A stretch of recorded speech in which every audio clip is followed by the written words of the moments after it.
Сайн байцгаана уу? Завсарлага подкастын ээлжид дугаар эхэлж байна. Бид хэд энэ дугаараар маш сонирхолтой зочдыг урьсан байгаа. Подкастаа бол илүү авилгалыг бууруулахад улс төрийн хүсэл зориг чухал уу гэдэг үндсэн сэдвийн хүрээнд яг мэрэгжилтэн болон судалгаа хийж байгаа хоёр хүнийг урьсан байгаа. За эхний зочин маань бол тэгш баярагч, хуульч, хараат бус судлаач, за мөн Transparency International-ийн зөвлөхөөр ажиллаж байсан. За яг энэ авилгалын төсөөллийн индекс болон бусад олон улсын судалгаанууд дээр одоо мэргэшиж ажилдаг, тодорхой дүн шинжилгээнүүдийг хийдэг юм хүн байна. За дараагийн зочин маань бол Өсөх баяр, Муйсын философийн магистр.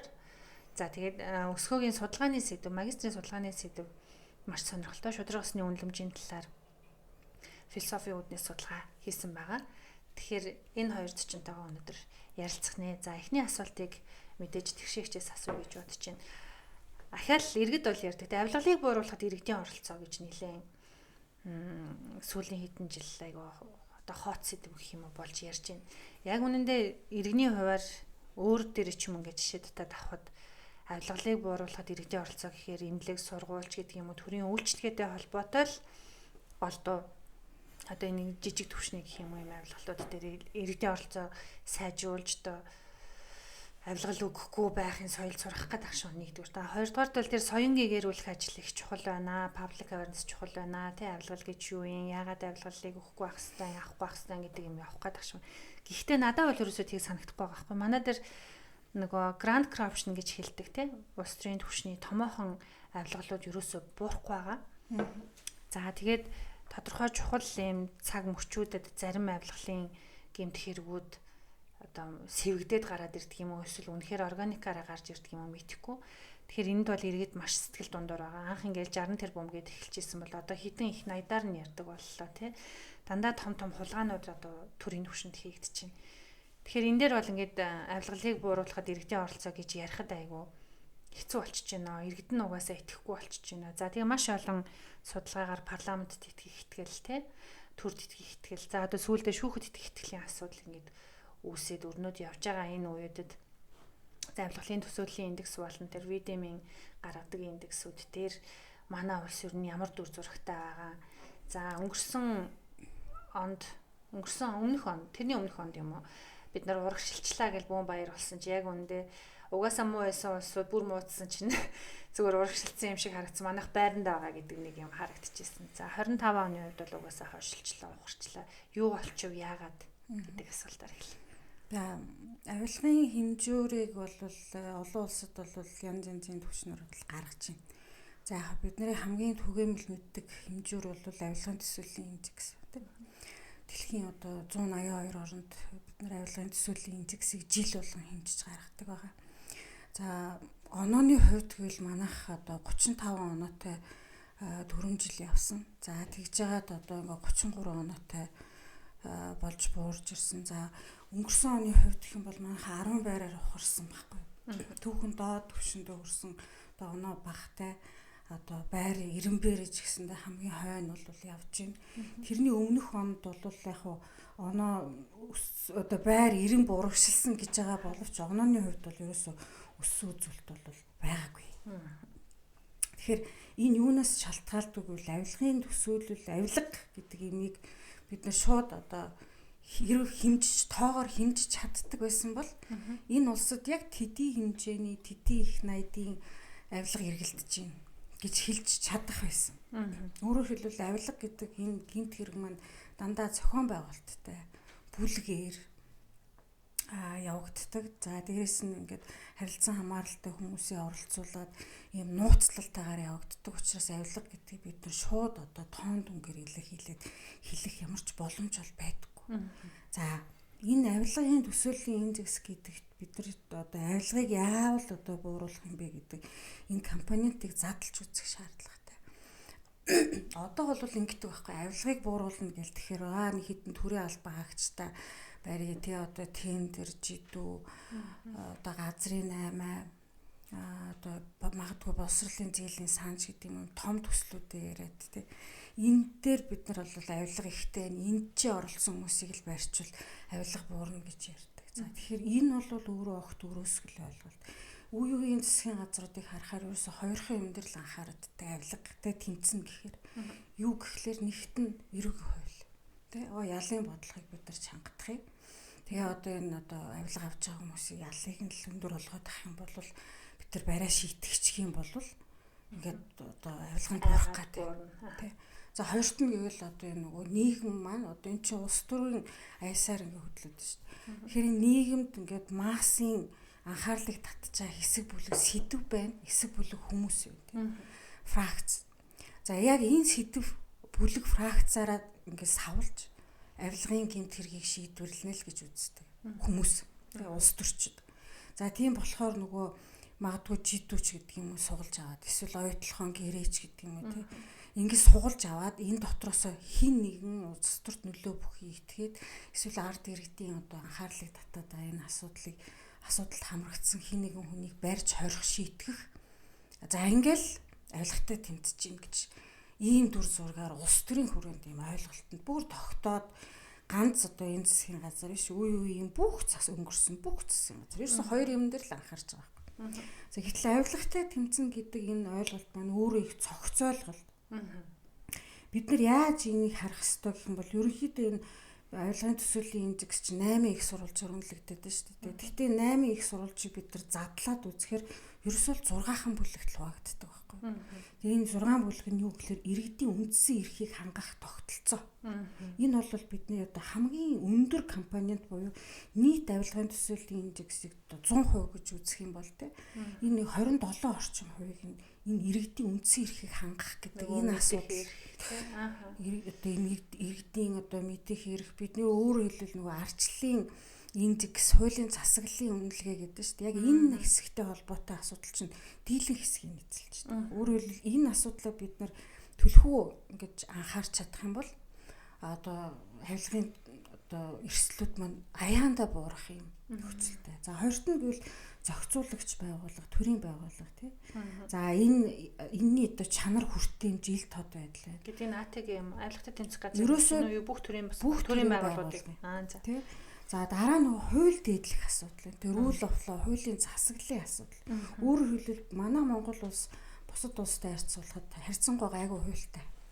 Хэрэгжилтээр яриад байхгүй болчихдог. Тэр энэ хуулийн хэрэгжилтийн асуудал маш өндөр хувь эзэлдэг. За авилгын хяналтын асуудал энэ одоо corruption control саяны бид нар ярьсан нөгөө ялын бодлого тий. Тэгээ за яг энэ дээрээс нэмэгдээд нөгөө шүүхийн шийдвэрлэлт за шүүхийн шийдвэрлэлтийн дараа нөгөө явдаг процессууд хүртэл орж ирж байна. За төрийн үйл ажиллагааны үр дүнтэй байдал гэдэг нэг хэсэг бас нэлээд том компанид орж ирдэг. За ингээс сүүлд нөгөө улс төрийн тогтвортой байдал, хүчирхийллийг шийдвэрлэлт гэдэг ийм асуудал орж ирдэг. Тэгэхээр маш их багцлаа гэхэд 105 үзүүлэлтийн хүрээнд бид нар үнэлгээ хийгддэг байхгүй. За тэгжиж бид нар энэ 105 үзүүлэлтийн хүрээнд жигтгэн ахиц гаргаж иж. За гэхдээ энэ дотор хамгийн түрүүнд бид иргэдийн үндсэн эрх, хуулийн хэрэгжилт гэдэг энэ хоёр юм дээрээ фокус өгж иж бусад асуудлууд болоод. Одоо бол бид нар яг ингээд яг хараад үзэх юм бол 13% эзэлдэг. Одоо энэ ялын бодлого гэдэг юм дээр л анхаарат байна шүү дээ. Тэг эрүүгийн хууль хин нэг барьж шийтгэх гэдэг асуудал руу л анхаарат байгаа байхгүй. Тэгэхээр энэ болгонд ихтэй ялгамжтай хандаад байгаа юм шиг харагдаад байгаа байхгүй юу? Энэ одоо жишээлбэл яг нөгөө perception index дээр нийт одоо хэдэн хэрэг шийдвэрлэлтийн тоомоогоор ч явдаг юм болоод тэрийг бол та нарийн нь бол та үзэгчдэд хэлж өгөх бах. Зүгээр иргэний хуваар ингээд харахаар жишээлбэл одоо ногоон автобус тий. Ногоон автобусан дээр чинь бид нар эхлээд хотын дарга огцруулад тэгээд сонсгол хийгээд тий. Нийтийн сонсгол хийгээд мэдээлэл өгөөд одоо ингээ араас нь шүүх хурлууд нь үе шаттай болоод ингээд яг шүүх хурлууд нь нээлттэй лайв яваад л ах шиг байна. Тэгэл үр дүнгууд нь гараал явж байгаа. Ингээ харахаар гол шийдвэр гаргасан улс төрийн намын бүлэглэлийн томоохон төлөөллүүд нь ялгуун мултраад буюу баг за яг тухайн албан тушаалаасаа чөлөөлөгдснөөс өөрөөр бол ямар нэгэн яр шийтгэл авахгүйгээр төр орлон гүйцэтгсэн тухайн үед гарын үсэг яагаад төр орлонгууд нь ч зурцсан те нэг иймэрхүү байдлаар ял авч байгаа байдалтай харагдаад байна л та одоо эрхээ хязгаарлуулж байгаа.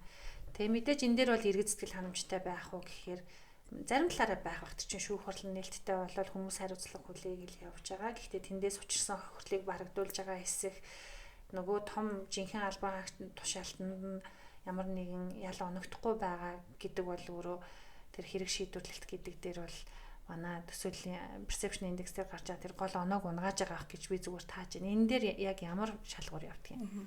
За яг хэргийн шийдвэрлэл энэ одоо их нарийн төвхтэй процесс. Одоо жишээлбэл ногоон автобусны хэрэг ялла тий.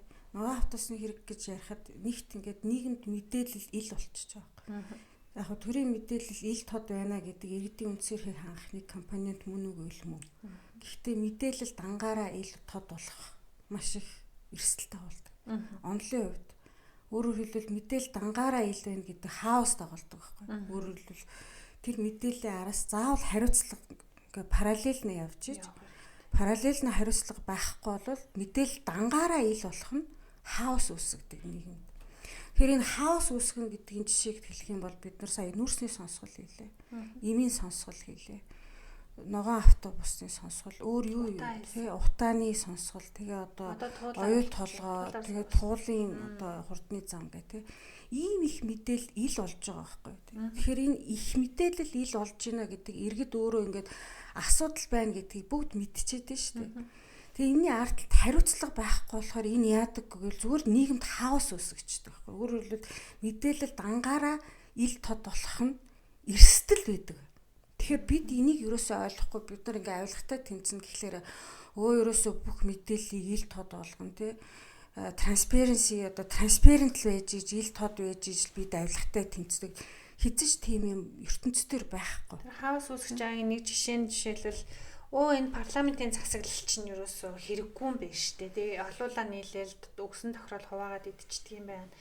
Тийм учраас бид нарт ийм хүчтэй нэг ийм чанга гар хэрэгтэй хятадыг хармаар гэдэг чинь ингээ явчих эрсдэл бол байгаа. Тийм. Тэгэхээр энэ нөгөө хаос үүсгэж байгаагийн энэний одоо авилгын төсөөлийн индекс яаж нөлөөлдөг гэвэл нэгт энэ хаос үүсгэ ард нь хариуцлага тооцогдохгүй байгаа тийм тий. За хоёрт нь гэх юм бол энэ нөгөө хуулийн хэрэгжилтийн асуудал яг нөгөө түрүүч ярьсан айгүй өндөр хувь эзэлдэг гэдэг чинь авилгатай тэмцээн. Энэ хууль хэрэгжилтийн буюу хуулийн засаглалын асуудал чинь ялгамжтай үйлчлээд эхлэхээр нөгөө мэдээлэл нь угаасаа иргэдэд байгаад хахад ялгамжтай үйлчлэгдэж харагдаад байна шүү дээ. Тэгэхээр энэ дахиад замбраагүй байдлыг л улам л нийгэмд хөвшээгээд байгаа байхгүй. Тэгэхээр ийм замбраагүй байдал энэ манай энэ нөхцөл байдлыг харах юм бол яг энэ их хвчлэн улс төрийн зорилготой явагдаад байна л да тийм. Энэ улс төрийн зорилготой буюу өмнөх бид хэд олон одоо 22 оноос хойш хийгдсэн судалгаануудыг яг авилгын чиглэлээр дагнасан судалгаануудыг харах юм бол улс төрийн нам доторх фракц хоорондын хагаралтай л явагдаад байна шүү дээ. Тэрнээс асуудал ийм системийн хувьд одоо засаж залруулах ажлууд хийгдээгүй зөвхөн фракц хооронд ийм одоо тий бүлэглэл хоорондын дайн явагдаж байгаа байхгүй юу? Power shift хийх юм байна. Яг энэ зөвхөн power shift л хийгдэж байна. Өөрөөр хэлбэл өнөөдөр ингээд нүүрсний хулгайн асуудлууд яригдлаа. Зарим хүмүүс нь шоронд орлоо тий. За одоо тэгвэл энэ асуудлууд нь шийдэгдсэн юм үгүй. Дараагийн ээлжнийх нь орж ирээд ингээ power shift хийгдээд тэгээд тэр дараагийн ээлжний хүмүүс нь яг зарчмын хувьд зөв зарчмаар засаж залруулсан ажлууд нь байна уу гэх тэгэхээр яг үнэндээ харагдахгүй байгаа тийм. Тэгээд за яг мэдээ зарим одоо ил тод болох мэдээлэл сайжрах нэг тиймэрхүү асуудлууд бол байх. За гэхдээ энэний ард талд нөгөө хариуцлага байхгүй дагалдахгүй байгаа учраас замбраагүй байдал маань ерөөсөө яг л хэвэндэл байгаад байна л да. За хоёрт нь гэвэл энэ мэдээж хууль сахиулж байгаа байгууллагуудын чадахын асуудал бол ялцчгүй яригдчихэж байна тийм. Бид энэ нөгөө нийгэм эдийн засгийн томоохон шилжилт хийгдснээс хойш бидэнд ерөөсөө мэдэхгүй байгаа олон асуудлууд байгаа хгүй авилгатай тэмцэхэд. Жишээлбэл авилгын гэмт хэрэг гэдэг нь өөрөө ингээд янз янзын хэлбэр рүү орж иж түрүүн одоо нөгөө фракцийн хэлбэр рүү орж ин гэдэг. Манайд бол нөгөө морины холбоо, бүхийн холбоо, уяачтай холбоо ч гэдэг энэ бүлэглэлийн хэлбэрээр явагдаж байгаа авилга нь нэг намын одоо нам дагнсан авилгын хэлбэрээс өөр илүү онцлог, илүү нарийн зохион байгуулалттай, илүү төвөгтэй ийм учир шалтгаантай болчиход байна л та. Тэгэхээр ингээд асуудлууд нь өөр болоод ирж байна. За хэдэн жилийн өмнө бид нар харахад илүү өндөр дүнгээр гэрэл тендерийн гэрээ хийдэг Тэгээ зөвлөх үйлчилгээний гэрээг энэ одоо маш өндөр дүнтэй эсвэл нэг ийм аяга байлаа гэхэд ингээд 100 дахин нугалдаг ч юм уу те ийм байсан шүү дээ. Одоо энэ авилгын хэлбэр ч өөр болчиход шүү дээ. Одоо бид нар бол тийм өндөр дүнтэй гэрээний араас хөөцөлдөхийн хооронд бартер тий хоорондын бартерын үйл ажиллагаа сервис бартерлдаг ийм одоо авилгын хэлбэр рүү шилжчихээд байгаа байхгүй. Тэгэхээр бид нар энэ нарийн судалгаануудыг үнэндээ одоо барж гүйцэж судалж энэний ардталт ямар одоо үр дагавар гардггүй гэдгийг бол тогтоож чадах манад байхгүй байна. Одоо бүгд л ер нь би чадна гэж авилгын хэсгийг авилгатай тэмцэх ажиллаар бол судалгаанууд бол хийж байна. Наач уг нь хараад бас агентлагтай шүү дээ. Тий. Гэхдээ авилгатай тэмцэх газар яг энэ чадахын асуудалтай эсвэл одоо энэ тоон өөрчлөлт юу илэрхийлдэг гэдэг дээр ч гэсэн анализ хийх боломж байдаг байхгүй. Тэгэхээр ийм чадах бол маад үнэхээр 0. Би үнэнийг хэлээ дээ. Яг үнэхээр ерөөсөө байхгүй байна. Бид өөрсдөө үнэхээр боловсрч чадаагүй байна. Ийм боловсрч чадаагүй хүмүүс ийм судалгаан дээр суугаад худлаа тоо гаргаж байна. Худлаа тоо гаргасан дээрээ бид нар өөрсдөө банаалтаа итгэж байна тий. Тэгээд нөгөө төрийнхөндөө бид нар шат худлаа мэдээлэл өгж байна. Худлаа мэдээлэл өгсөн дээр нь төрийнх нь одоо улс төрийн шийдвэр гаргаж байна тий. Тэгэхээр ингээд ерөөсөө энэ чөтгөрийн тойрог болол явж байна. За яг тэгшээгчийн саяны ярьсантай холбоотой одоо чиний судалгаа шууд холбогдож орж ирэхээр байна тий. Судалгаан дээр чинь гол одоо иргэдтэй холбоотой, төрийн байгууллагатай холбоотой тий. Ямар одоо зөвлөд гарч ирв, хэр их мэдээлэл өгөх уу? Таймлаад ярил. За саянд бол ер нь маш одоо намайг ярихад их тийм их гоё сорин билээд өгчлөө гэж бодож байна. Одоо энэ мэдээллийн ингээд хит ил тод байдлаас үүдэлтэй энэ хаусна. Би бол үнэлэмжийн чиглэмжинд буюу иргэдийн үнэлэмжийн чиглэмжинд шудраг өсний тухайн үнэлэмжийн чиглэмжинд өөрчлөлт оруулж ийн гэж бол харж байгаа. За энэ нь ямар одоо академик ажил учраас ямар онлын арга зүгээр хийж байгаа гэхээр cognitive dissonance буюу когнитив зөрчлийн онолоор хүн ер нь өөрийнх нь үйлдэл болоод одоо ихтгэл үнэмшлийн хооронд юм зөрчилтэй байдал илэрхээр хүн бол юм сэтгэл зүйн тавдахгүй байдал мэдэрдэг. Энийгээ бууруулах нь бол зайлшгүй. Бууруулах хэд хэдэн төрлийн арга зам байгаа. За ингээд энэ мэдээлэлд өртөөд тэгээд араас нь тэр нөгөө хариуцлага гэж яриад байгаа зүйл байхгүй болохоор хүмүүс ямар одоо ихтгэл үнэмш рүү шилжээд байна гэхээр маш тийм пессимист, нийгмийн итгэхгүй, улс төрийн итгэхгүй, эдийн засгийн итгэхгүй ийм нөхцөл байдал руу шилжиж байна. Сонгуулаа өгдөггүй, орон нутгийн сонгуулаа өгдөггүй те одоо тэр иргэдийн төлөөлөгчдийн хуралдаа суудгүй ч юм уу те эсвэл эдийн засгийн хувьд бизнес эрхлэх сонирхолгүй болчдөг ч юм. Энэ нь өөрөө цаашлаад нөгөө нийгмийн суур эдийн засгийн хөгжил те амьдралын тэр чадах чанарыг бууруулад байгаа. Нөгөө тал тэр нөгөө авилга өгж аваад байгаа тэрийг тогтмол энэ үйл ажиллагаанд хэрэгжилж байгаа хүмүүс бол шудраг өсний талаар маш өөрөөсгөл ойлголттой болж ийн гэж ер нь харагдаж байгаа. Ер нь шудраг өсийг баг өвчтөний хүч дийлэхтэй ямар ч аргаар хамаагүй одоо эрх мэдэл албан тушаал тухайн олдсон боломжийг ашиглах гэдэг. Яагаад ингэж дүгнж байгаа вэ гэхээр тэр зөрчлийг бууруулахын тулд тэр үйлдэлийг зөвтгөх тийм одоо ойлголтууд хэрэгтэй байхгүй, тийм санаанууд хэрэгтэй. Тэгээд бас энэ одоо энэ цаяаг ярьлаа л да фракцийн болж ийн бүлэглэлийн болж ийн гэх те энэ Джонстон гэж судлаачийн бас 2005 онд бичсэн тэр авилгын синдромууд гэдэг ном байгаа байхгүй. Тэр дотор бол манай одоо жишээ нэг тийм багтахаар харагдаж байгаа нь бол олигорх болон бүлэглэлийн авилгын синдром гэж байгаа. Тэгээ энэ нь бол нөгөө эдийн засгийн утгаараа олигорхууд улс төрийн бүлэглэлүүд ингээ хоорондоо одоо өвсөж те ингээ зохион байгуулалттай одоо авилга авч өгдөг ийм зохион байгуулалт гэж. Тэгээд энэ маань өөрөө их сонирхолтой харагдаж байгаа. Cognitive dissonance-ыг бууруулахад сэтгүүн зөрчлийг арилгах тэр одоо арга замууд дотроос хамгийн бас том нөлөө үзүүлдэг нь бол тэр адилхан төрлийн бууруулалт хийсэн түүнийг нь дэмждэг юм бүлэг хүмүүс байх. Тэг тусмаа хүний тэр танин түн зөрчил арилдаг. Чиний авилга авч зүг штэ. Бүгдээрээ л авч өгч байгаа штэ, тэ. Чи нийгэм нийтлэл байж штэ гэдэг ийм одоо хамтран зүтгэгчнэр байх тусмаа тэр хүн авилга авч өгөхдөө илүү ихтгэл үнэмшилт болдог байхгүй. Тэгэхээр энэ нөгөө фракц болоод байгаагийнх нь энэ жишээ чи өөрөө баг энэ авилга авч өгöd байгаа хүмүүс маань өөрөө баг нийгмийн нэг бүлэг болсон байна. Яг нийгмийн нэг бүлэгтэй адилхан одоо ийм характер гаргаж байна. Өөрснийгөө хамгаалдаг, тэлхийг зорддог, ихтгэл үнэмшлээ сайжруулдаг, баттдаг тий. Тэгэхээр ингээд харахаар энэ авилгатай холбоотой үнэлэмжийн шудраг өсний үнэлэмжийн өөрчлөлт бол аль ч талдаа маш сөрөг нөлөөтэй байна. Авилга авч өгөхгүй байгаа ч гэсэндээ итгэхгүй болоод байна. Авч өгöd байгаа нь болохоор шудраг өс байдлыг илүү ингээд дүгийлгээд байна. Тэгээ энэ хоёр ингээ хоорондоо хоршоод ирэхээр нийгэмд бол одоо маш олон төрлийн янз бүрийн асуудлууд гарч ийн л та. Тэгэхээр судалгааны ажлыг чи одоо юу гэдэг шийдэл гэх юм уу? Энийг засаж залруулах арга зам гэдэг зүйл нь юу байв? Дэвшүүлж байгаа санаа нь тийм. Тэрийг ярихаас өмнө нэг санааг тавчхан тайлбарлаж. Ер нь энэ нийгэм соёлын хамтлагт kinship ties гэдэг ойлголт байна. Тэр нь хамаатан садны холбоо гэсэн үг. Энэ бол манай уламжлалт амьдралын хэм маягаас үүдэлтэй. Бидэрт бол бүр нийтлэг суурин байдаг. Одоо тийм үтгэл өмчлөлтэй. Тэгэд энэ утгаараа энэ авилгын бас ихэнх тохиолдлууд чи энийгээ дамжиж бас явж байгаа байхгүй. Энэ холбоон дээрээ суурилж. Тэгээд ер нь ингээд авилга чинь яг ингээд үйлдэгдэж байгаа тэр явцыг харахаар 1000 2000 100000 хийцэж оролцдог.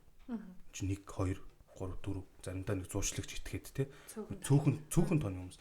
Тэгтэл ийм цөөхөн тооны хүмүүсийн дунд явагдаж байгаа юм чинь гол нь үр дүнгийнхаа хувьд нийгмийн бүхэлд нь хамарсан юм үр дүнтэй байгаа байхгүй. Тэгэхээр энэ утгаараа энэ авилгыг бууруулах хамгийн гол одоо олон арга зам байгаа. Энэ цаа ярьдаг энэ чинь цогц юм байгаа. Миний одоо анзаарсан юм бол энэ харилцааг таслах хэрэгтэй. Жишээ нь одоо газрын 8 гэж ярьж штэ. Энэ бол тухайн газар олгох эрхтэй субъектэд би авилга өгөөд газрыг хөлөвсөөр эзэмшиж штэ. Тэгэхээр би тэр субъектыг таньдаг байгаа даа. Би тэр хүнтэй харилцаанд ордог, амьд харилцаанд ордог. Энэ харилцааг одоо дижитал аргаар юм уу, өөр одоо зохион байгуулалтын аргаар ингээд тасалж чадах юм бол энэ авилга ухаас ямарч боломжгүй болчихно. Тэгээ энэний жишээ нь ингээд 1995 оноос хойш одоо Австрийн бол ийм тусгай төрлийн юм дижитал бичиг баримтуудыг бий болгосон байна л да. Тэр нь гаднаас нь хакердах боломжгүй.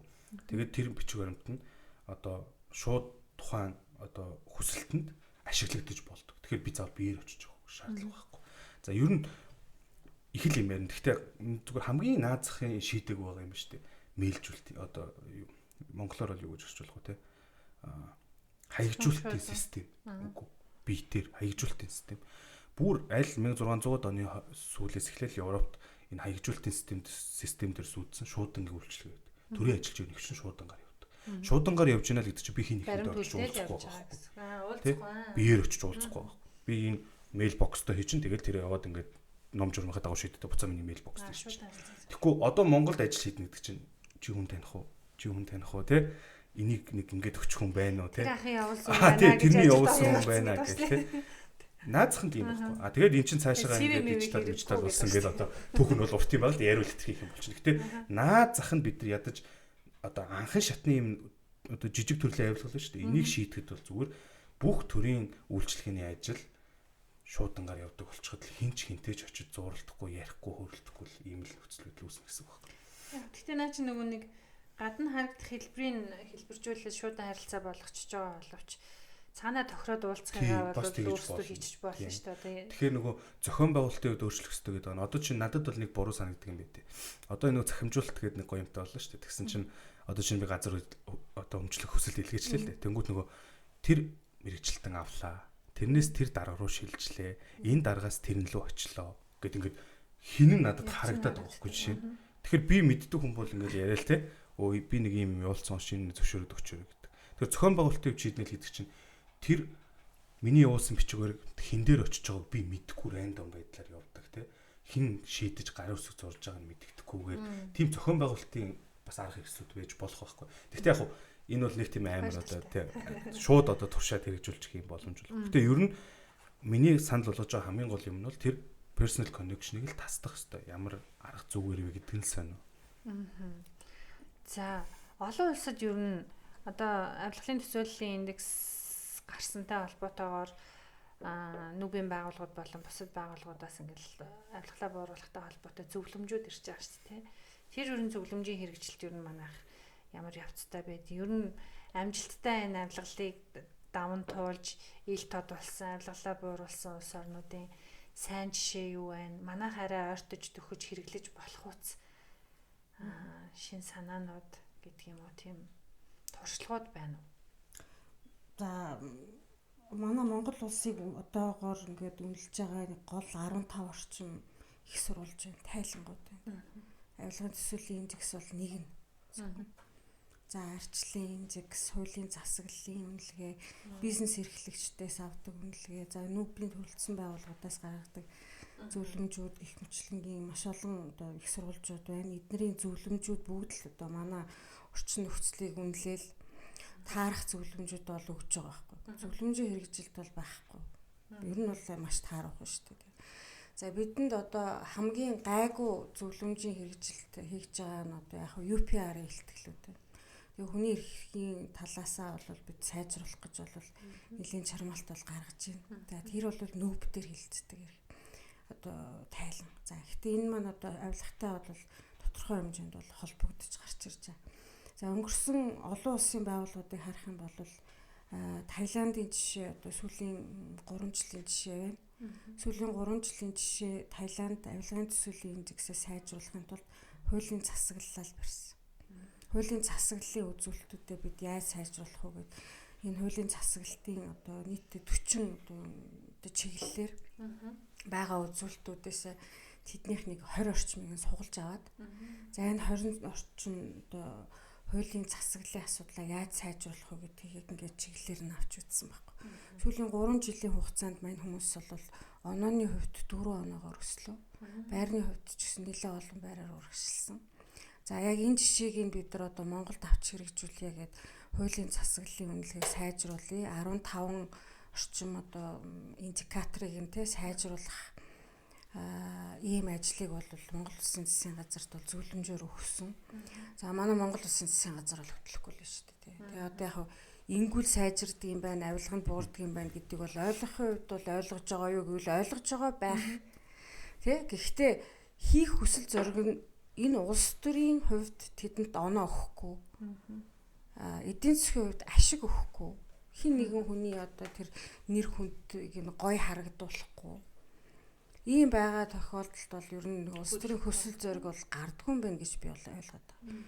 Энэ одоо жишээлбэл яг ингүүл авилгач нь ингээ буурах гэдэг шүү гэдэг имийг нь чи онлын хувьд судлаас баахан судалгаа хийгдээ тий энэ зөвхөн бид нар багнаалны тоон дээр үндэслээд хийгээд байгаа юм биш шүү дээ. Энэ тоо ингэж өөрчлөгдвөл 5 жилийн дараа ийм асуудал болдгоо шүү гэдгийг нь судлаад ингээ мэргэжлийн үед гаргаад байгаа хгүй. Жишээ тэтэ 2022 онд авилгын гэмтэргээс учирсан нийт тохиолдол 5.5 их 80. За мэдээж энэ нөгөө Эрдэнэ төлөвлөр Эрдэнэтийн 49%, дарахны төмөрлөгийн үйлдвэр гэх хөтлийн цемент гэдэг. Энэ үйлдвэртэй холбоотой их одоо хохирол учирсан гэж үзээ 5.5 их 80 төгрөгийн хохирол 2022 онд учирсан байна л да. За хохирлоо нөхөн төлөвлөсөн 2.5 их 80 айгүй их байхгүй. За өнөөдрийн байдлаар 645 тэрбум төгрөг байгаа байхгүй юу? Авилгын гэмтэргээс учирсан хохирол 25 байдлаа. За тэгэхээр энэ тоо ингэж их хэлбэлцэхээр юуг хэлдэг вэ гэхээр ойрын 5-аас 10 жилийн хугацаанд дээрэм, ракетиринг гэдэг те. Иркет, дээрэм, оюуны өмчийн хулгай, компани хувьцааны хулгай, компани хувьцаа өмч хөрөнгийн дээрэм ийм одоо тийм одоо юу байдаг вэ? Тренд байдаг. Тэгээд онлын хувьд ерөөсөө л явж. Тэгэхээр бид одоо жишээлбэл судалгаа хийхдээ яагаад энэ зохион байгуулалттай бүлэглэлийн асуудал, гэмтэргийн асуудал яригддаг шүү дээ. Яг тэгвэл бид ингээ мэдээлэлээ цацчихж байгаа байхгүй. Тэ? Тэгэхээр нэг талдаа ингээ иргэд мэдээд байна тэ. Тэгтэл нөгөө талдаа хууль хяналтын байгууллагууд нь ажиллаад байна. Тодорхой хэмжээнд сайн муу нүүр асуудал тэ. За гэхдээ ингээд мэдээлэлтэй ингээд нэг талтай ажиллаад ингээд байгаа учраас улам нөгөө нэг гэмт хэргийн зохион байгуулалт нарийн төвхтэй асуудал улам төвхтэй болдог байхгүй. Сайжраад тийм. Тэгэхээр одоо нөгөө гүүрнээс нь ингээд дүүжилж хагаад хөрөнгийн дээрэмддэг ажил чинь одоо өнгөрсөн одоо олон улсын жишээг харъя л да. Таиландд яг ийм процесс явагдчихсан. Тэгэхээр Солонгосын хувьд гэх юм бол 1950 60-70 оны үед одоо явагдчихсан гэмт хэрэгүүд байна тий одоо зохион байгуулалттай гэмт хэрэгүүд бүлэглэлийн хэмжээнд үүссэн дээрэм тонуул гэх тий. За дээрэс нь одоо тэгээд нөгөө мафийн хэмжээнд үүссэн ийм асуудлууд байна шүү дээ. Тэр энэ асуудлууд чинь юунаас үлдэлж гарч ирсэн гэхээр яг энэ мэдээлэл нэгтэлтэй ил боллоо. Төрийн байгууллага хяналт шалгалтууд нь өндөрслөө. Тоон дүнгууд нь ингэж хэлбэлзээд байна тий. Тэгэхээр энэний дараа яадгүй гэхэлэр одоо нөгөө хүч хэрглэж хүний хөрөнгийг булааж авах нь илүү одоо зохион байгуулалтын гэмт хэргийн одоо бүлэглэлийн хувьд бол илүү ашигтай болчихдог байхгүй. Тэгэхээр манайх бол сая нөгөө дэлхийн олон улсын одоо зохион байгуулалтын гэмт хэргийн 15 том одоо гэмт хэргийн үнэлгээг одоо манайх 2 дахь удаа үнэлүүллээ шүү дээ. Тэгэхээр яг энэ дээрээс бол ингээ сая харагдаж гарч ирж байгаа байхгүй. Бид одоо авилгын асуудал гэж өнөөдөр яриад байна те. За гэтэл одоо энэ зохион байгуулалтын гэмт хэргийн үнэлгээнд дээрээс харах юм бол бид зохион байгуулалтын гэмт хэргийн энэ гаралт чинь одоо дараагийн түвшинд хүрч байна. Улс төрт нөлөө бүхий итгээд гэдэг бүр ингээд хэлсэн байна тийм. Улс төрт нөлөө бүхий итгээдийн хамааралтай зохион байгуулалтын гэмт хэргийн чинь тоо өссөн байна шүү. Энэ цаашдаа улам өсөхөр байна. Оюуны өмчийн хулгай, ноу хау, патент, хөрөнгө хамгийн гол нь компани хувьцаа тийм. Эдгээр одоо энэ хөрөнгийн эрхийн дээрэм тонвол ракетирийн өөрөөр хэлбэл эргэдэлж байгаа давхна шүү дээ тийм. Энэ гэмт хэргийн чинь тоо өнгөрсөн 2 жилийнхээс эрс өссөн биш шүү гэж байгаа байхгүй. За энийг бид нар одоо ингээл авилга гээл тойроод л яриад байгаа боловч дараагийн том зохион байгуулалтын гэмт хэргийн асуудал чинь ингээ үүсэт гараад ирсэн ба шүү дээ. Тэгэхээр бид нар энэ нөгөө судалгаа хамгийн гол нь энэ дээр нэг юм номын дуу сонсох заавал шаардлага байгаад байна тийм. Тэгэхгүй зүгээр ингээд цээжний ингээд бангаар хідэн тоо цуглуулад судалгаа хийгээд ингээд авилгын чиглэлээр мэрэгч чинь гэж яваад хахаар бидний энэ хийж байгаа ажил маань ерөөсө хийсвэр болж таарад байна л та тийм. Тэр энэ хийсвэр тоон дээр хийсвэр мэдээлэл дээр улс төрчд бид нар хийсвэр юм өгөөд байна. Нөгөөдөл нь өөрсөндөө таалагдах мэдээлэл суулж авч ашиглаад байгаа нэг ийм нөхцөл байдал бол харагдаад байна. Яг улс төрийн хүсэл зорилгын хувьд бол юу бүгд авилгатай тэмцэе гэсэн зориг байдаг юм шиг байна. За гэхдээ ерөөсөй байгаа онцдохгүй. За одоогийн засгийн газрын одоо нэг 4 юу гэлээ чөлөөлөлт гэдгийнх нь нэг нь бол авилгын чөлөөлөлт гэдэг ярьж байна те. За илүү IT талаа яах юм байна. Хүнээс хамааралгүй болох юм байна.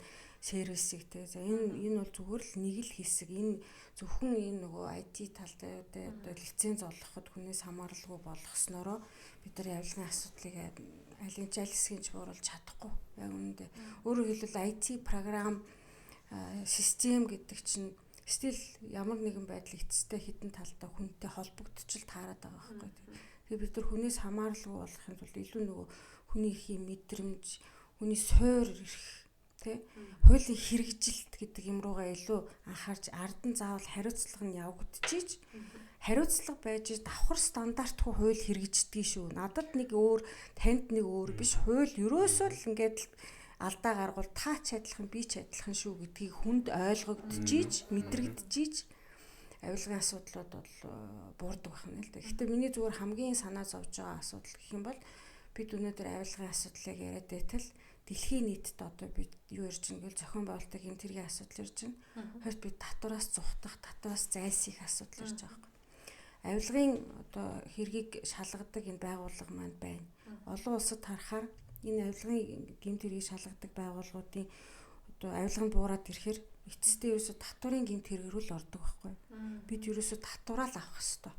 Саарл эдийн засгаал байхгүй болох хэвээр. Тэгээ ер тэгжиж бид нар ингэж юм уу жигдхэн болох хэвээр байна л. Тэгэхээр бид нар одоо ерөөсө олон улсын жишгийг хаашаа яваад байгаа баримжаалах гад шүү дээ.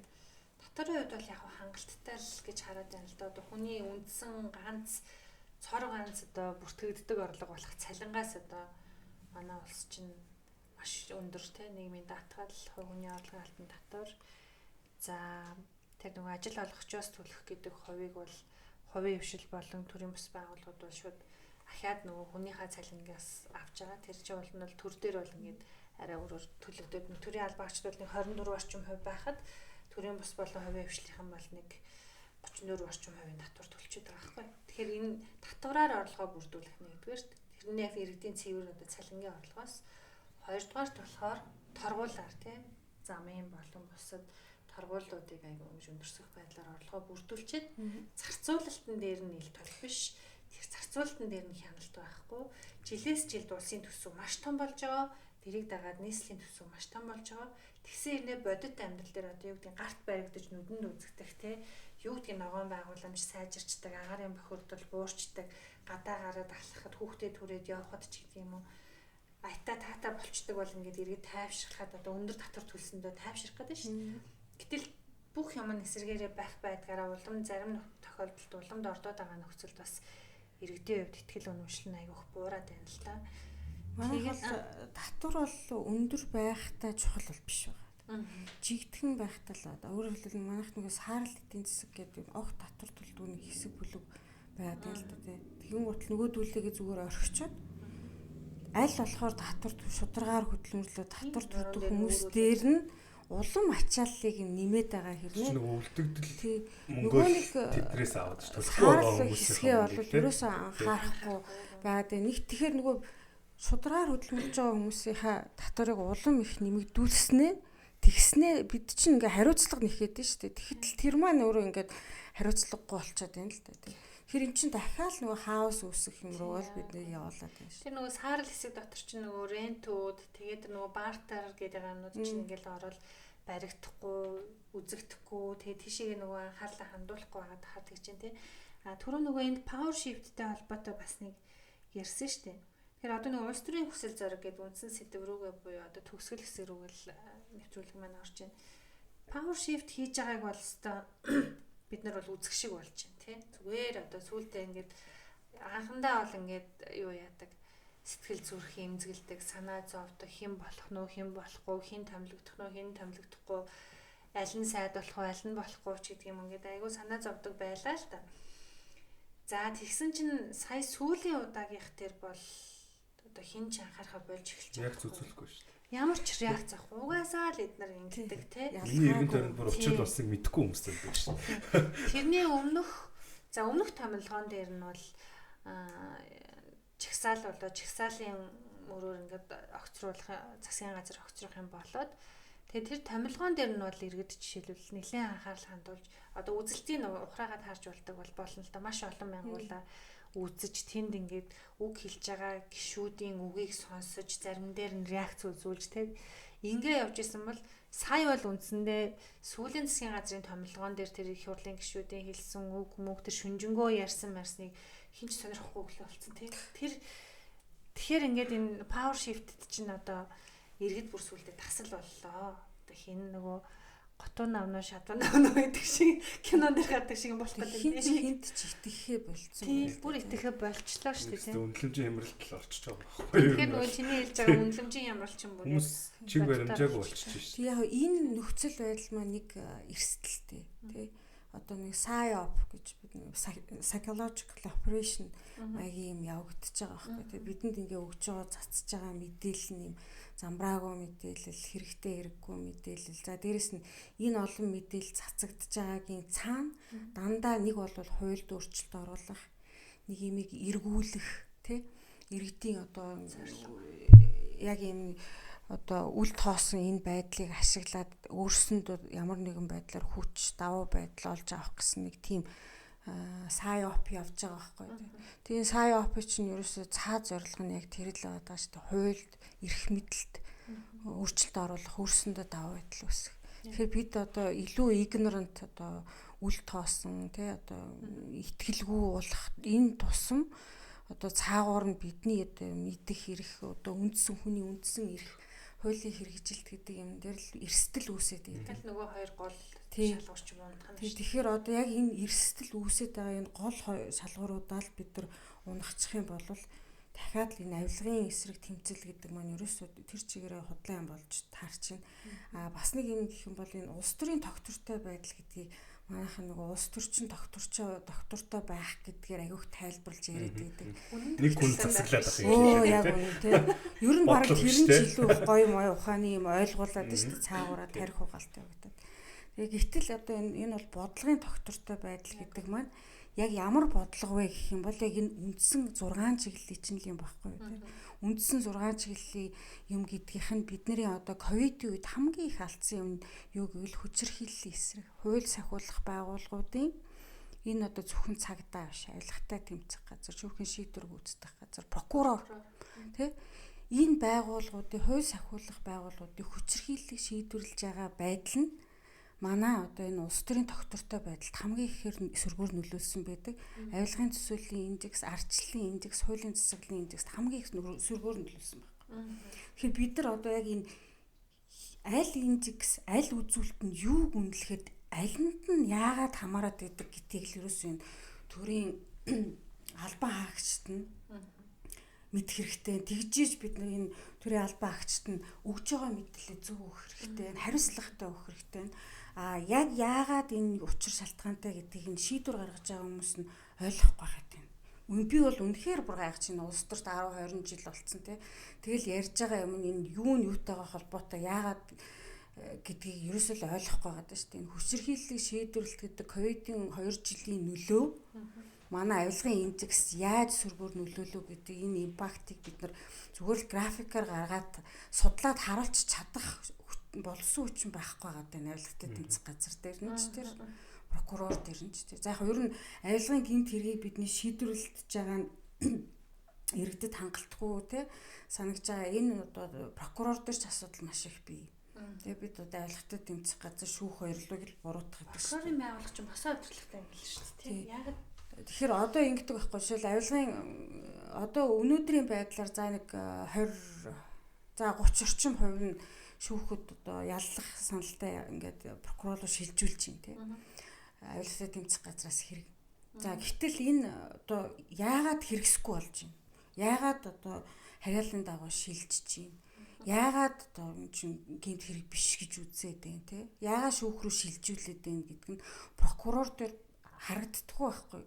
Тэгэхээр прокурорын үзмжээр ингээд асуудлууд авилгын гэмт хэрэгүүд нь шийдэгдсэн юм уу? Шийдэгдээгүй юм уу? Яг үнэндээ судлаачийн хувьд миний хувьд ч хэлэх боломж байхгүй.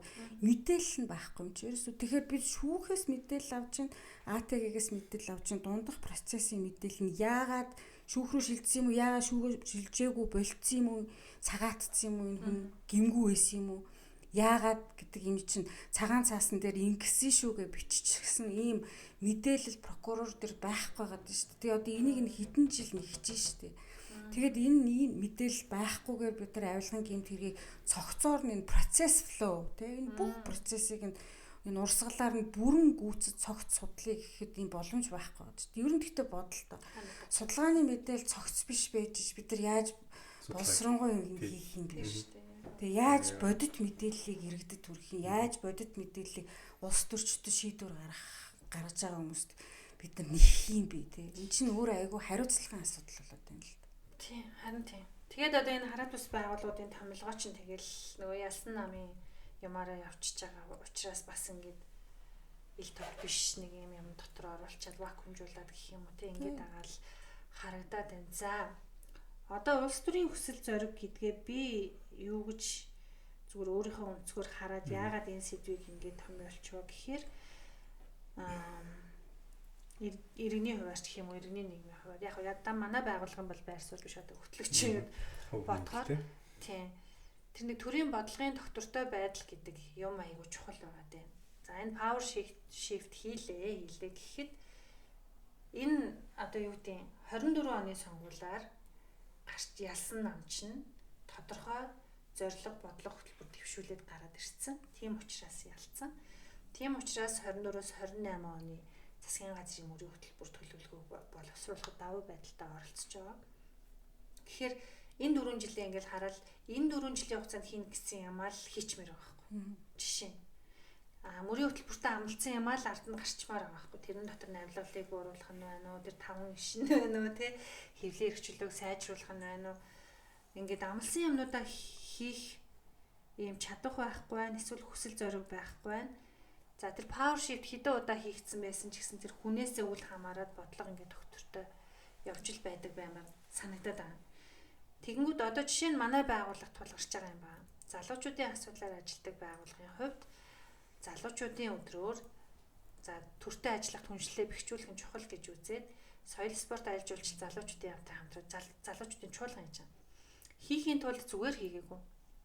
Бүсчилсэн хилцүүлгүүд те 4 аймаг руу явж бүсчилсэн хилцүүлэг хийгээд аймгийн залуучуудтай уулзаад санаа бодлыг сонсоод хилцүүлгэр зөвлөмжүүдийг гаргаж ирээд нийт 16 яамны 13 дээр нь очиж салбарын залуучуудтай уулзаж хилцүүлэг хийгээд за тэгээд олон улсын залуучдын хөгжлийн индексээс одоо жишээ аваад гэх юм уу залуучдын яамны зөвхөн залуучдын бодлогын хэрэгжилтийн газрын стратегийг боловсруулахад бас ингээ багаараа орж ажиллаад гэдэг ингээд маш их хүч хөрөнгө нөөц те зарцуулаад өнгөрсөн жил бид нар 10 сард залуучуудын форумыг яамтай хамтраад төрийн ордонд хийсэн. Хийхдээ бид нар ерөнхий сайдад зөвлөмжөө гартуулсан. Энэ хүн л хийн шүү дээ тий. Нэг яам дангаараа хийх боломжгүй. Ягаад гэвэл залуучуудын асуудал салбар дундын асуудлаа гэдэг. Ерөнхий сайдад өгсөн ерөнхий сайд энэ зөвлөмжийг хэрэгжүүлэх чиглэлээр ажиллана гэдгийг амласан. Энэ бол иргэний нийгмийн жижигхэн төрийн бас байгууллагыг маш том одоо бодлогын нөлөөллийн ахиц дэвшил гэж үзэж байгаа байхгүй. Бас тодорхой хэмжээд бид нар зөвхөн төрөөс аваагүй төр гаргадаг өнгөө гаргасан. Бид нар өөрсдөөсөө тодорхой хэмжээний хөрөнгө зарж энэ ажлыг хийсэн тий. Тэгсэн чинь ингээд 10 сарын 20-нд чуулган болсон. Удаагүй ерөнхий сайд засаг тэр чигээрээ солигдсон. Тэгэнгүүт тийм бүх юм ингээд дахиад шинээр эхэлж байгаа байхгүй. Тэгэнгүүт шинэ ерөнхий сайд маань дахиад өөр цоо шинэ концепц гаргаж ирж байгаа. Зандан шитэр дарагчин болохоор юу вэ? Засгийн газрын бодлого нь шал өөр байсан шүү дээ. Тэгэнгүүт ахаад учрал ерөнхий сайдын бодлого болохоор чөлөөлөе болоод явчихж байгаа. Тэгэнгүүт би өмнөх 25 онд тэр их хүч хөдөлмөр гаргаж хийсэн ямаа чөлөөлөгийн аль алинд нь багтаах вүлээ. Дахиад ерөнхий сайдтай уулзъя гэвэл уулзах болов тэ манай яамны сайд залуучуудын асуудлаа мэддэм болов яамтай ер нь хамтрах хэрэг байна уу гэд ингээд өөрсөндөө нөгөө биелт хийгээд төртөө түншлэхийн чухал дандаа шүүмжилж болохгүй гэд ингээд өөр юм яа тэ концепц өөрчлөөд ажиллах арга болоо өөрчилж исэн чинь энэ ингээд шууд тас цохигдож байгаа. Тэгэхээр энэ доктортой байдал гэдэг чинь өөрөө улс төрийн хүсэл зориг болчиход байгаа. Бодлогын доктортой байдал гэдэг нь миний бодлоо. Тэгэхээр чиний судалгаан дээр юу гэж гарч байна те? Би бол одоо судалгаан дээр ихээсээ илүү зөв хувийн хувьд судлыг хэлье. Тэр судалгаан дээр ийм юм ярих юмш боломж байхгүй. Сая яг энэ дэлгэр чинь нөгөө бүрэн цогц мэдээлэлтэй судалгаа хийх юм боломж олцсон хангахгүй байхгүй. Тэр цэцмэ авилгын эргүүд бол маш бүрхэг ерөөсө хаана юу болсон мэддэхгүй ингээд яадаг учраас. Хувийн үзлөдлийг ер нь бол би бол зүгээр улс төрийн өсөлтөөр гарахгүй гэж харж байгаа. Яа тэгэхээр энэ авилгын эрх чинь нэг онцгой юм чимэг холбоостой байдаг. Нэгсдөө би танд авилга өгөөд та аваад битээр ажиллаж ингээд бүтээсэн бол битээр чимэг холбоосонд орчдөг.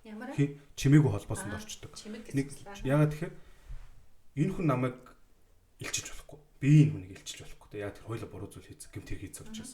Тэгэхээр бүлэглээд жишээ нь ингээд нэг намын нэг фракц бүлэглээд гэмт хэрэг хийлээ. Тэрнийхээ араас тэр дотроос хин нэг шүүглүүлэн гэх ямарч найдвар байхгүй байхгүй. Тэгээ ингээд системжээд бүр ингээд одоо өргөнд харахад ирэхээр баг бүгд авилга авцсан, бүгд авилга өгцсөн, бүгд хулгай хийсэн болоод ирэхээр хинэн ч хинийгээ үгүй чи хулгай хийсэн гэр бүчиж хийсэн бистэй гэдэг нэг ийм холбоосон орчих гээд байна. За нэг тийм хоёр тийм судалгаа модлоо ямар ч хамаагүй зүгээр миний л анзаарсан зүгээр л төсөөлөлтэй ажиглалч. Сайн нүрсний хулгай гэж ярьлаа те. Энэ хулгай би шийдэгдэхгүй гэж бодож байгаа байхгүй. Яагаад шийдэгдэхгүй юм гэхээр штэ. Энд гайлийн ерөнхий газар, тагнуулын ерөнхий газар, тэ улсын бүртгэлийн ерөнхий газар, тэ тэнд ажиллаж одоо тэр нүүрсийг гаргах тэр процесст ажиллаж байгаа бүх ээлжний ажилчид, тэр шийдвэрийг гаргаж байгаа хүмүүс бүгд оролцож ижил энэ боломжтой шүү дээ. Миний бодлоор бол тэр дотор хэн нэг нь тэндээс шагнал аваагүй л үлдсэн бол өө эдгээр хулгай хийгээд шүү гэдээ бол ярих хэрэгтэй шүү дээ. Тэгэхээр энд бүр юм бүх институцийг хамарсан баг юм зохион байгуулалттай гэмт хийж хичнээн сая доллар, хичнээн сая тонн нүүрс хилээр бүртгэлгүй гарцсан байна гэдэг ийм мэдээлэл зүгээр би иргэнийхээ хувьд авсан мэдээлэл дээр л дүнхэд надад гэж харагдаж байгаа байхгүй. Тэгэхээр бол би бол энэ хүсэл зориг гарах уу гэдэгт бол жоохон эргэлздэг. Нөгөө талаасаа бас энэ авилга дээр зүгээр жоохон хамаарлаж үзсэн нэг санаагаа хэлчихэд энэ бол эдийн засгийн бас одоо юу шүү. Юу гэдэг. Эдийн засгийн зардал шүү. Бизнес хийгээд талах зархад энэ авилгад өгж байгаа авилгад өгж байгаа мөнгө чинь таны талхны мөнгөнд шингэж байгаа. Таны эмчилгээний зардал шингэж байгаа тий. Бүх юм шингэж байгаа. Яа тэгэхээр би бизнес эрхлэгчийн хувьд тэр хүнд өөрийнхөө ашигаас 10% нөгөөд бизнесээ ингээд амьд байлгадаг бол тэр 10% би танд зарж байгаа тийм үстэй бараа бүтээгдэхүүн дээр бас шингэх байхгүй. Ийм нэг аюултай тал бас авилгад байдаг. Тэгээд зүгээр яг хөө ингээд яаж байхгүй болох юм, авилгыг яаж бууруулах юм гэдэг дээр зүгээр бас л ийм хөвгөний л бодол зэ. Ер нь бол техник технологи хөгжөөд юм автоматчаад тий хэмлээ юухан мохон ярьжтэй. Энэ дээр зүгээр эхлээд юм суур системийн шинжтэй зарим нэг өөрчлөлт хийх хэрэгтэй. Улсын бүртгэлийн газар бол хамгийн бүр номер 1-т энэ хин юу эзэмшиж байгаа юм тий хаана хизээ ямар байдлаар эзэмшсэн гэдэг чинь бүртгэдэг газар. Тэгэхэд өнөөдөр бүртгэлгүй өчнөө юмуд байгаад байгаа байхгүй. Нэгт хоёрт гайлийн ерөнхий газар. Энэ Монголоос юу гараад юу орж ирээд тий хин аваад хин өгөөд хин худалдан борлуулаад байгаа юм гэж тэнт байх хэрэгтэй. Тэгтэл нүүрс гараад байгааг мэдэхгүй байхгүй. Тэгээ би сая бас хэлчихсэн. Тэр нүүрс болгоод тагнуулын ерөнхий газарч холбоотой. Тийм их хэмжээний нүүрс хилээр нь бүртгэлгүй гараад хаад мэдэхгүй тагнуул байна гэдэг ч одоо юу гэсэн үг юм бэ? Тэр ямар ажил хийдэг газар байна гэж. Боломжгүй л гэж үзсэн. Би бол боломжгүй л гэж харж байгаа. Тэгээд энийг шийдчихвэл зүгээр одоо би зүгээр найзуудынхаа өрөөнд л ярьж ирсэн. Одоо чинь хүний хамаарал бүхэн этгээдүүдийнх нь бүгднийх нь дансны мэдээлэл байлаа гэж бодлоо л дээ. Тэгэхэд энэ дээр хэмэл оюун ухаан эжентигээ ажиллуулахад байна шүү дээ. Энэ хүн сүүлийн 10 жил, 20 жил хэдэн төгрөгийн орлого болоод хэдэн төгрөгийн зардал гаргацсан бэ гэдгийг шууд мэдэх боломжтой. А манайхан бол сая нэг юм авилгын юм дээр бас харагдсан шүү. Бүх ингээд данс хоорондоо шилжүүлсэн мөнгөний хүртэл бүгдийг ингээд нэмэнгүүтээ те. Өө энэ хүн ийм их орлогосон ийм зардал гаргацсан байна гэдэг. Тэгхгүйгээр бүр яг нарийн шийдэх боломжтой. Тэнд кодууд бичих боломжтой. Тэгээд сүүлийн 10 жил энэ хүн тэдэн төгрөгийн орлого дансаар болсон байна. Тэгсэн мөртлөө тэдэн төгрөгийн зардал гаргацсан байна. А тэгээ улсын бүртгэл дээр бүртгэлүүд нь зөв байх юм бол энэ хүн тэдэн төгрөгийн ийм эд хөрөнгө байна. Эдэн төгрөгийн ийм машин байна, мал байна. Эд хөрөнгө байна гэдэг. Тэгээ энийг ингээ хооронд харьцуулаад харахад л энэ хүн авилга авсан уу үгүй гэдэг чинь бол тодорхой харагдана. Ямар нэгэн байдлаар улсад тэр өмчөө одоо хулгайгаар авсан өмчөө бүртгүүлсэн л гэж байгаа. Өөрийнх нь нэр дээр л биш болохоос туслахынхаа нэр дээр үү, зүгээр дүүгийнхаа нэр дээр үл гэдэг сонирн байхгүй. Тэрийг л наазах нь ингээ харж чаддаг байхад бид нар бас олон зүйлийг ер нь бол янзлцаж чадах байхаа. Гэхдээ энийг хийх хүмүүс нөгөө засгийн газар маш тэ нөгөө тэгэхээр л нөгөө асуудалгаа буцаж иргээд за энэ бол ер нь бол худлаа юм байна да гэдэг л бараг дөнгөлт үрчиж байгаа байхгүй юу ер нь бол. Надад дахиад нэг шийдэл байгаа юм. Эстонд нөгөө нээлттэй засгийн түншлэлийн хурлаар бид нар 23 онд нэг очиж исэн байхгүй. Тэгээ Эстонд бол юу юм бэ лээ? Өмч шилжүүлэх, гэрлэлт баталгаажуулах, нөгөөх нь юу байлаа? Насваралтай холбоотой юм байл уу? Компани биш. Насваралтай холбоотой юм. Нэг юм 3 үйлчлэгээл биечилж очдог. Бусдын бүгдийн цахим. Өв бол өвлөл. Өв баха, өв байсан баг. За тий өв залгамжтай холбоотойс. Бусд нь бүгд цахим. Тэр байтугай сонгуул нь хүртэл 100% цахим. Тэгээд нөгөө иргэний нийгмийн байгууллагуудтай нь уулзаад уулзлаж явахдаа асуухгүй. Та нар ингэж сонгуулаад цахимаар өгч байгаадаа яг ихтгэлтэй байна уу те? Саналыг хакер чинь гэж бодохгүй байна уу гэдээ асуухгүй нөгөө Монголоос тийч. Тэгсэн чинь яагаад хакерт нь гэж бид нар чинь хүн болгоо нэг л IT дугаартай. Тэрийг хүн гэж дахиж ашиглах, өөрчлөх боломжгүй. Бид нар засгийн газартаа итгэдэг гэдэг итгэхгүй. Тэгсэн чинь ингээд бүр атаархал юу хоёр зэрэг төрнө гэдэг шиг айлын улсад атаархаад ямар гоё юм бэ? Иргэдэн ингээд засгийн газартаа төрдөө итгэдэг тий. Тэг ингээд сонгуулаа 100% захимаар ингээд өгдөг. Үр дүн нь шудраг гардаг. Тэгээд тэр чинь ингээд хөөрхөн 1.5 сая хүн амтай. Тэгэл ингээд нөгөө Орос Морсын энтертэй амар ойрхон хилэлдэг. Тэгээ Европын холбоог түшиж амьдардаг. Тийм улс байгаа хгүй. Тэгсэн хэрнээ тэр хотын төв талент нэг 500 мянган хүн амьдардаг гэлтэй тий. Амар гоё сэрэг зохион байгуулалттай ногоон бүр үнэхээр татаа тэнд хүмүүс юм жаргалтай амьдарч байгааг хараад айгу атаархсан. Тэгэхээр яг технологиор шийдэх юм боломж байна гэд. А дээрэс нь хоёр дахь шийдэлчгүй. Хоёр дахь нь болохоор надаа нөгөө улс төрийн намын ил тод байдал. Улс төрийн намын санхүүжилтийн ил тод байдлыг мөшгөж, мөрдөж гаргаж ирж одоо баталсан байгаа улс төрийн намын шинжилсэн хуулаа 23 оны шинжилсэн хуулаа хэрэгжүүлэх яг ингээд зарим ухралтууд хийх гээл бэлдээл зэхэл зарим нь ухраагаал ингээл хэцүү байна л та. Тэгээ сонгуулийн төв байгууллагатаа нэлээд ачаал өгсөн нэг юм хууль байгаа. Тэрэн дээр иргэний нийгмийн хяналтаас гадна дахиад нөгөө засгийн газар тий улс төрийн хүсэл зориг байгаад тэрийг шийдэд хийгээд ингээ явчих юм бол бас нэг авилгалт буурах боломж байна уу гэж хараад. 21 оноос хойш бол за Монгол улсад хамгийн их тулгамж байгаа асуудал бол улс төрийн намын одоо санхүүжилтийн ил тод байдал гэдэг бол асуудалтай байна. Нэгт хоёрт нь төрийн өмчт компани засаглал асуудалтай байна гэж гарч ирсэн. За энэ улс төрийн намын санхүүжилтийг ил тод болгосноор бид нар энэ тендер худалдаа авалттай холбоотой энэ авилгын асуудлыг тий их түнтэй авилгын асуудлыг бол тодорхой хэмжээнд шийдэх юм одоо гаргалгаа байна гэж үзсэн. Яа тэгэхээр энэ тендер худалдаа авалт зөвлөх үйлчилгээ тий эндээс одоо орж байгаа орлого маань эргээд улс төрийн намын санхүүжилт болж ороод байгаа байхгүй. Тэг их дүнгээр ингээ улс төрийн нам руу ороод тэгэхээр нэг улс төрийн нам маань тэндээсээ ингээ санхүүжилт авдаг учраас эргээд эрх мэдэлтээр очихороо буцаагаад нөгөө санхүүжилтийг нь олгодог, тендерийг нь олгодог хүн дээр нь даалбан шал дээр нь өөрийнхөө хүнийг тавиад ингээд дахиад чөтгөрийн тойргоо үүсгээд. Тэгэхээр энэ улс төрийн намын санхүүжилтийг ил тод олгох гэдэг энэ асуудлыг бол зохицуурын шийдийгээд Монгол Улсын засгийн газар сая 2025 оны 12 сард нэгдсэн үндэсний байгууллагад тогтоолын төсөл өргөн барьсан. Монгол Улс засгийн газар өөрөө санаачлаад улс төрийн намын одоо санхүүжилтийг ил болгоё, шилэн болгоё. тайлан мэдээлэлтэй болгоё, дүн шинжилгээтэй, гомдолтой бүх юмтай болгоё.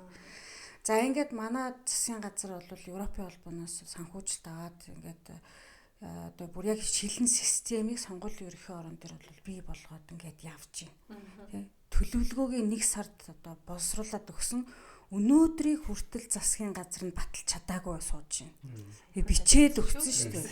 Бүр бичээд мөнгийг олоод мөнгийг нүүбийн тогтоолыг батлуулцаад өглөө санаачлаа. Тэгээ бүх одоо процесс бэлтгэлийг хийгээд өглөө иргэний нийгэм байгууллагууд мөнгийг олоод өглөө олуулсан юм байгууллагаас төлөвлөгөөг нь бичээд өглөө олуулсан юм аа. Тэгээ одоо ингээд бэлэн болцсон юм дээр нь засгийн газар нь өөрөө шийдвэрээ гаргаад төлөвлөгөөгөө баталж мөнгө гарахгүй шүү дээ засгаас. Ингээд хийж чадахгүй одоо өнөөдөр хэдэн сар 5 сар дуусчин тий. Ийм байдалтай л засгийн ажил бол явж байгаа байхгүй. За яг хөө энэ бол нэг батлагдаа тэгээд явбал өнөө маргаашгүй батлагтай явбал одоо одоо дипломат албаны гүйцэтгэсэн айгүй том үүрэг рол тий. Одоо хариуцлагын асуудал олон улсад бид бас нэр төрөө харуулсан айгүй өндөр ач холбогдолтой ажил хийсний хувьд бол бид өөрсдөө эндээ бас жоохон нэр хүндтэйгээр хандах байх гэж найдаж байна. За энэ асуудал бол нэг ингээд тогтоолын төлөвлөгөө нь хэрэгжээд ирэх юм бол одоо энэ улс төрийн намын одоо санхүүжилтийг тэгээд тендер худалдаа авалттай холбогдуулаад ингээ арай хамаагүй сайн төвшөнд хүргэх юм боломж болцоо бол бий. Энэ бол манай Монгол улсын авилгын асуудлыг шийдэх одоо хамгийн том буюу хамгийн чухал компонент бүрэлдэхүүн хэсэг мөн байхгүй юу. Тэгэхээр энийг ач холбогдол өгөөсэй гэж би бол боддог. За нөгөө талаар өмнө түрүүн ярьсан нөгөө бодлогын доктортой байдал гэдэг нэг засаг гарч ирээд дараагийн одоо засаг нь одоо өөр юм хийгээд байна. Улс оронд бас адилхан иймэрхүү асуудлууд бол тохиолдсон юм бэлээ. Зүгээр яг онлын хувьд харахад бол бид нар энийг яаж шийдвэрлэж чадахыг бол бид ерөөсөө ардчлал бэхжүүлэх хэрэгтэй юм бэл. Coalition for Change гэх яг энэ grassroots-тэй одоо энэ анхан шатны нэгж дээрээ бид нар илүү хүчтэй байх хэрэгтэй. Илүү хүчтэй байхаас гадна илүү энэ анхан шатны нэгж дээрээ бид нар илүү зохион байгуулалтаа л илүү боловсронгуй болох хэрэгтэй. Тэрнээс тэр төр засаг дээрээ хэн яаж бодолж чинь тэр бол бидэнд тийм чухал уу гэвэл чухал.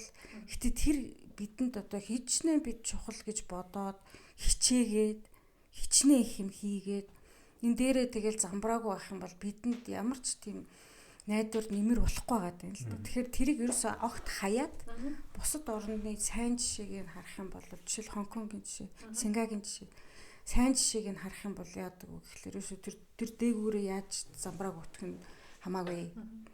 Доогуураа бид энэ grassroots-ийнхаа зохион байгуулалтыг илүү арчлаа бэхжүүлэх тий арчлаа бэхжүүлэх гэдэг нь бид хэдхэн компонент хэсэг дээр л анхаарч хардаг. Мэдээж үндсэн эрхээ анхаарч байгаагаас гадна хэвлэлийн эрх чөлөө тий энэ grassroots дээр нөгөө нэг ялгамжтай байдлыг бууруулах гэдэг нэг тийм хідэн нөгөө нэг компонент одоо ялангуяа юм цахим хөгжилтэй холбоотой бидний одоо үнэлгээнд бүх юм дээр нөлөөлж байгаа юм бол энэ ялгамжтай байдал баг хөгжлийн бэрхшээл юм уу тий одоо нийгмийн гарал үүслийн ялгамж гэдэг юм уу одоо хот хөдөөгийн ялгаа байгаа юм уу дэд бүтцийн ялгаа байгаа энэ ялгамжтай байдлаас үүдж байгаа хүний эрхийн асуудлууд бол байдаг юм байна. Тэгэхээр энэ ерөөсөө арчлаа бэхжүүлэх ерөөсөө үндсэн компонент нь болохоор энэ grassroots-ийн одоо нэгдэл зохион байгуулалт энийгээл илүү л ингээл дээрээ очроо олохгүй хаа доогоороо бид улам л юм зохион байгуулалттай одоо юу гэдгийг нэгдсэн байдлаар хөдөлдөг. Тийм байж ижил илүү амжилтанд хүрдэг гэсэн тийм жишээ байд юм билээ. Онлын хувьд харж үзэхэд яг гэхдээ энэ тал дээр бол миний практик бол дутуу зүгээр уншиж харсан юм дээр бол ер нь бол аль ч улсад ийм дээгүүрээ улс төртөө бол эрх мэдлээ хуваарлах өөр шийдвэр гаргах тий ялангуяа пост одоо социалист орнуудын хувьд гэх юм бол ялангуяа энэ фракцийн дайр тий фракц хоорондын зөрчил илүү их бий гэж илүү тодрох гэсэн хүсэл эрмэлзлүүд одоо айгүйх байгаад байна шүү дээ. Тэгээ ийм юмнууд бол байдаг юм. За яг хууль сахиулах байгууллагын хувьд гэх юм бол манай орныг харахад яг адилхан пост социалист орнуудтай адилхан нэг зохион байгуулалт харагддаг. Зангарахтай, цагдаагийн, ахмад, гоё намптай, цолтой гэсэн одоо ийм гоё эрхтэй эрэгтэй гэсэн тийм эрэгтэй дүр төрхөд дуртай. Тэгээд тэрийгээ бид нар энэ хувь сахиулах байгууллагын удирдлагуудаар тавьдаг байхгүй тий. Тэгээ нөгөө хүмүүс нь болохоор их сайхан зангарахтайгаа л одоо харуулад идэв юм шүү. Гэтэ яг тэр зангарга нь яаж энэ асуудлыг ингээ системийн хувьд ингээ өөрчлөлт хийж бидэнд ороо ерөөсөө юм урсгалаараа системийг урсгадаг хүн хэрэггүй байдаг шүү дээ. Одоо бол change хэрэгтэй, өөрчлөлт хэрэгтэй байдаг. Зоригтой. Ялын үүрдэг байсан ч хамаахгүй үүрээд зоригтой шийддэг хүн хэрэгтэй байгаа байхгүй. Гэтэл одоо бидэнд тийм байхгүй байгаа. Одоо гэхдээ нийгэмд тэр хүлээлт нь бий болсон. Өөрөөр хэлбэл баахан мэдээлэл цацлаа. Бүх юм дампуу байна гэсэн одоо ийм хүлээл юм байдалтай болчлоо. Дээрэс нь хинч итгэхээ болчлоо. Одоо энэ нийгэмд юу гарч ирвэл одоо болохыг бол баатар хэрэгтэй болчиход байгаа байхгүй. Нэг хүний засварлах. Тийм. Нэг юм баатар бидэнд хэрэгтэй болчиход байна шүү дээ. Тэгэхээр баатар нь одоо цээж нүцгэн морь унсан баатар ах хэвээр мó. Одоо яг ямар баатар ах хэвээр гэдгийг бол би хэлж мэдэхгүй. Гэхдээ энд нэг баатар хэрэгтэй болчиход байгаа байхгүй.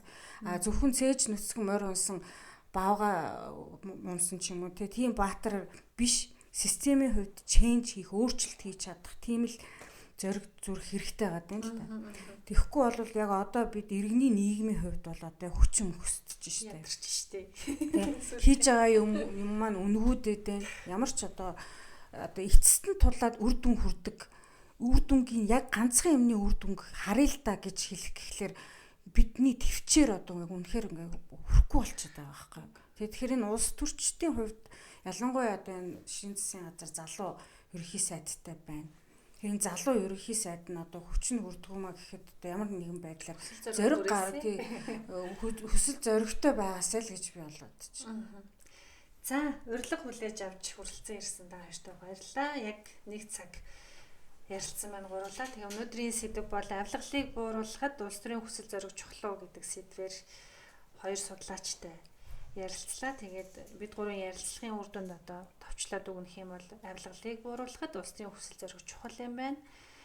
Төрийн бодлогын доктортой байдал чухал юм байна гэдэг ийм ерөнхий дүгнэлт. Дотор нь задлаад хэлэх юм бол мэдээж одоо нөгөө ардчлалын чухал хэмжүүрүүд болсон тий сонгогчийн боловсрол, сонгогдох эрхээ эдлэх, хэвлэлийн эрх чөлөө, иргэний нийгмийн орон зай, үзэл бодлоо илэрхийлэх эрх чөлөө.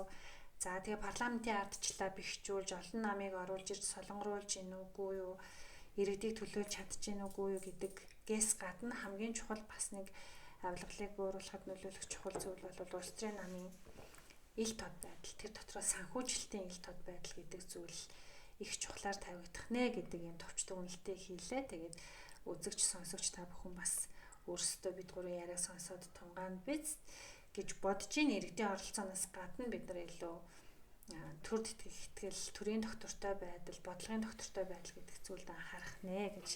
За өсгөөгийн судалгаа бол тэр үнэлэмжийн шудраг ёсны үнэлэмжийн асуудал бас бүх төвшөндөө бол яг энэ судлаачийн хийсэн судалгаатай ойролцоо явж байгаа гэдэг дээр бол санал нэгдэж байна. Тэгээд цаг зав гаргаж хүрэлцэн ирсэнд баярлалаа. Дараагийн дугаараар уулзцгаая. Хүрсэн баярлалаа.